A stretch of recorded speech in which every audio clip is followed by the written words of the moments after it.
হচ্ছে আমি কুকুরের জন্য খাবার নিয়ে আসি। কুকুর মানে আমার আলফি, আমার মিঠুর জন্য খাবার নিয়ে আসি। এটা আমার দৈনিক রুটিন। দুপুরে যখন আমি লাঞ্চ করি, আমার খাবার মানে একটা অংশ আমি রেখে দেই আমার মিঠুর জন্য, আমার আলফির জন্য। এই যে ওরা কি পাগল হয়ে গেছে, এই যে একটু দেখাই আমরা কি, এই যে ঘুরতেছে।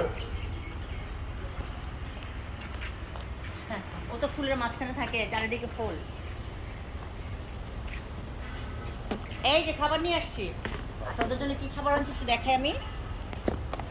এই যে মুরগির কোরমা দিয়ে ভাত নিয়ে আসছি। মানে ওদের তো বাটার মাখন এগুলি খাওয়া নিষেধ। এই জন্য এই যে মুরগির হাড্ডি দেখা যাচ্ছে যদিও, মানে আমি খেয়ে এগুলি নিয়ে আসছি, ভিতরে মাংস আছে। তো কুকুর বিড়ালকে ভালোবাসা হচ্ছে ইসলামের নাকি একটা, এটা একটা ইয়ে, আমি অনেক সময় তো অনেক হাদিস পড়ি।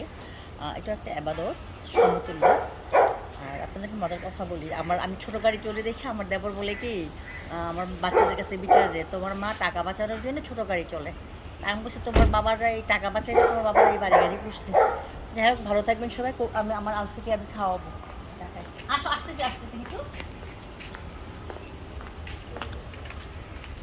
এই যে বিছু, আলফি, এই যে আমাদের আলফি, এই যে সুনা পাখি, খাও খাও। যেমন ও হচ্ছে কি আগে ফার্স্টে গন্ধ শুনবে, গন্ধটা কিরকম। হ্যাঁ, খাচ্ছে। হ্যাঁ, এটা মাংস বেছে দিচ্ছে, মাংস খাচ্ছে।